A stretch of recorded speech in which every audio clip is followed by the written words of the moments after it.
এখন আমরা কইতে পারো আব্বুর টাকা কে চুরি করে কেমনে? আমি এই মোবাইলে রেকর্ডিং অন করে রাখছি, এদিক থেকে সব দেখা যাবো যে আব্বুর টাকা কে চুরি করে। আয় আমরা হন জায়গা।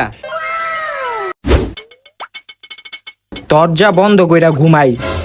যেদিন এই দরজা খোলা রাখছি ওই দিনই আমার টাকাটি গায়েব হয়ে গেছে। আজকে দরজা বন্ধ কইরা লাইছি, কেউ আর ঘরের ভিতরে ঢুকতে পারবো না। ঘুমানোর আগে টাকাটি গইনা লই। 1 2 3 4 5 6 7 8 9 10 10,000 টাকা আছে। এটি বালিশের তলে রাখি। এখন ঘুমাই থাই।